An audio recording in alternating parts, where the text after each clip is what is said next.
আরজি করের ঘটনার ৯০ দিন অতিক্রান্ত হয়ে যাওয়ার পরেও কেন এখনো সিবিআই চার্জশিট জমা দিতে পারল না, তার প্রতিবাদে জাতীয় কংগ্রেসের পক্ষ থেকে প্রদেশ কংগ্রেস সভাপতি শুভঙ্কর সরকারের নেতৃত্বে নিজাম প্যালেস অভিযানের ডাক দেওয়া হয়েছিল।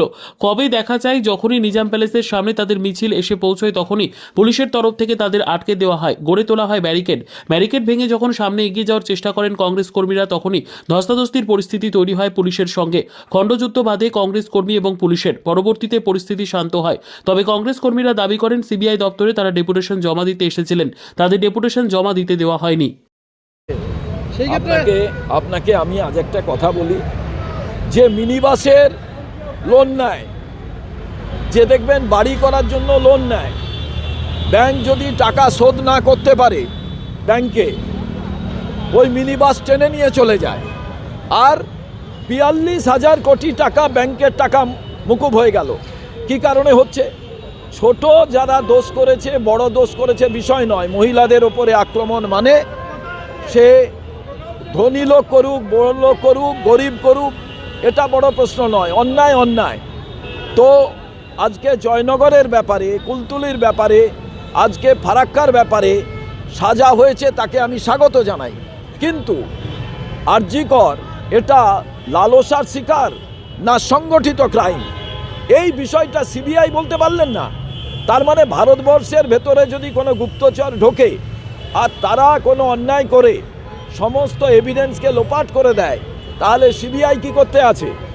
আসল কথা, সিবিআইকে তোতা পাখি করে দেওয়া হয়েছে, সিবিআইকে দলীয় এজেন্সি করে দেওয়া হয়েছে।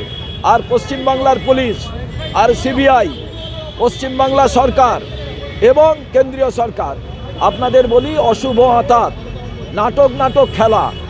তাই বিজেপির যারা নাটক খেলা খেলতে চান না, তারা দয়া করে আসুন। আমার মনে হয় আপনাদের কাজ করার জায়গা কংগ্রেসের পতাকার তলে অন্যায়ের বিরুদ্ধে প্রতিবাদ করতে পারবেন, এটাই আমার আবেদন বাংলার শুভবুদ্ধি সম্পন্ন মানুষের কাছে, তৃণমূলের যারা সচেতনশীল মানুষ আছেন তাদের কাছে। এটা সত্যি বাংলার লজ্জা। এ কোন সিবিআই, এ কোন ইডি, আর কোন বাংলার পুলিশ, বাংলার প্রশাসন? এটাই আমাদের প্রশ্ন আজকে। ভারতের বিচার ব্যবস্থার উপরে সাধারণ মানুষের আস্তে আস্তে আস্থা। আমার কথা, কলকাতা হাইকোর্ট তারা চলে গেলেন একদল লোক সিবিআই চাওয়ার জন্য, যখন রাজ্য পুলিশ তাকে ইনভেস্টিগেশন করছে। পরিণামে কি দেখতে পেলাম? পরিণামে দেখতে পেলাম যে সিবিআই কেসটাকে নিয়ে আর কারুর কোথাও কিছু বলার মতো জায়গাই থাকলো না। এটা তো অশুভ সন্ধি, কিন্তু এটাকেই আপনারা ভাবুন শুভ সন্ধি। সেই কারণে আজকে শিক্ষা দপ্তরের লোকেরা যারা করাপশন করেছিল একে একে ছাড়া পাচ্ছে।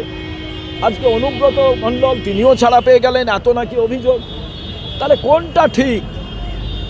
আমার প্রশ্ন, এই সিবিআই, ইডি, কলকাতা পুলিশ, কোনটা ঠিক কোনটা বেঠিক? বাংলার মানুষ আগামী দিনে সিদ্ধান্ত নেবেন নির্বাচনের মধ্যে দিয়ে। কিন্তু নির্বাচনের সময়ও ওই একই ঘটনা।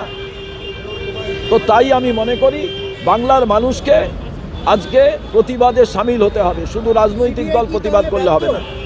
সিবিআই, ইডি কে কে কে অ্যাক্ট করছে বলুন না? এখানে সারদা কেস, তারপরে আরজি করের ঘটনা, 3 মাসে চার্জশিট দিতে পারে না, তার জন্য ছাড়া পেয়ে যাচ্ছে। আপনারা বলুন তো, এতদিন তো আপনাদের অভিজ্ঞতা আছে। এটা লজ্জাজনক ঘটনা, অশুভ সন্ধি কেন্দ্রীয় এবং রাজ্যের। এটা শুধু তার বিরুদ্ধে বলেন, ও তার বিরুদ্ধে বলেন, এটা একেবারে নাটক। যেটা আমরা জগদীপ ধনখড়কে দেখতাম, এখানে খুব তিনি নাটক করতেন। আবার তিনি যখন ভোটে দাঁড়ালেন তখন দেখলাম যে তৃণমূলই তাকে সাপোর্ট করার জন্য পার্লামেন্টে অ্যাবসেন্ট থাকলো।